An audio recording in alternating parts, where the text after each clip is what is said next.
Hello guys, আসসালামু আলাইকুম। আশা করি সবাই ভালো আছেন, অনেক অনেক ভালো আছেন। আলহামদুলিল্লাহ আমরাও ভালো আছি। এই যে এখানে পাশের ঘরের এক আপু আমাকে দেশে থেকে এই যে মিষ্টি কুমড়া শাক নিয়ে আসছিল, দিছে। শাকগুলা তো একদম কচি টাটকা, মানে মিষ্টি কুমড়া শাক কি বলবো, আমার কাছে তো খুবই ভালো লাগে। আমি শাকগুলা মানে 1 ঘন্টা লাগছে সুন্দর করে কেটে বেছে ধুয়ে আমি পরিষ্কার করে নিচ্ছি। আমি রুই মাছের মাথা দিয়ে রান্না করব। আর এই যে দেখেন শাকগুলা মানে কি বলবো, একদম কচি, দেশ থেকে নিয়ে আসছে। আর আমি এখানে 2টা বড় বড় সাইজের রুই মাছের মাথা নিয়ে সুন্দর করে ছোট ছোট করে কেটে তারপর আমি বেশি করে মশলা দিছি, কারণ শাক তরকারির ভিতরে একটু বেশি করে মশলা দিতে হয়। বেশি মশলা না দিলে শাক তরকারি মানে ভালো লাগে না। আর একটু বেশি করে কাঁচামরিচও দিয়ে দিছি। মাছের মাথাটা ভালো করে আমি কষিয়ে তারপর আমি শাকগুলা দিয়ে দিব। আর আরও রান্না করছি। আর আমার ছেলে মেয়ে তো এই রান্নাটা একদমই পছন্দ করে না, খায় না। ওরা শাকসবজি বেশি খেতে চায় না, মাছ গোশটাই বেশি পছন্দ করে। এই তো এখন আমি শাকগুলা দিয়ে দিব। আর শাকগুলা দিয়ে সুন্দর করে ঢাকনা করে দিব। শাকগুলা তো একদম কচি, ঢাকনা করে দিলে একদম মজে যাবে। আর এক এক করে আমি শাকগুলা দিয়ে দিতেছি। মিষ্টি কুমড়া শাক তো আমার মানে খুবই একটা ফেভারিট শাক, খুবই ভালো লাগে খেতে। আপনাদের ভাইয়ারও তেমন একটা পছন্দ না। আর ছোট ছোট মিষ্টি কুমড়ার এই যে কলিগুলো আছে, এগুলো আমি মানে 2 টুকরা করে নিছি, দিয়ে দিছি।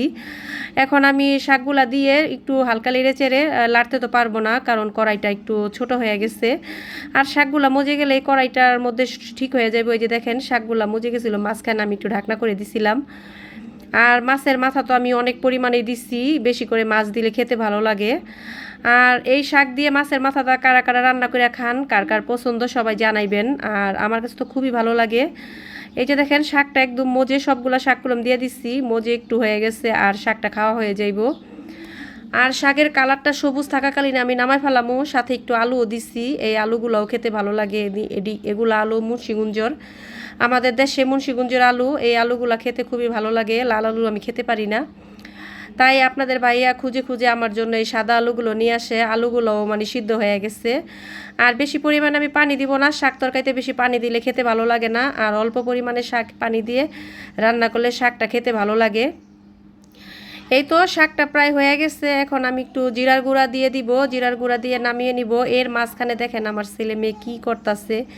তার একটা গাড়ি নিয়ে আইছে, ওর বাবা একটা গাড়ি আইনা দিছে। গাড়িটা নিয়ে 2 ভাই বোন কী করতেছে, জায়গা তো না এই রুমের মধ্যে খেলা করার মতো। শুধু ঝগড়া আর ঝগড়া করে 2 ভাই বোন গাড়ি নিয়ে। এই তো শাক তরকারিটা আমার হয়ে গেছে। আর আমি একটা আলাদা মানে এর মধ্যে কড়াইয়ের মধ্যে আমি বেড়ে নিচ্ছি, রান্নাটা প্রায় কমপ্লিট। আর এইভাবে কে কে খান জানাইবেন। আর সবাই আমার ভিডিওটা দেখবেন, দেখে যদি ভালো লাগে তাহলে ভালো ভালো কমেন্ট করবেন। আর দেখা হবে অন্য কোনো ভিডিওতে অন্য কোনো রেসিপি নিয়ে। সবাই ভালো থাকবেন।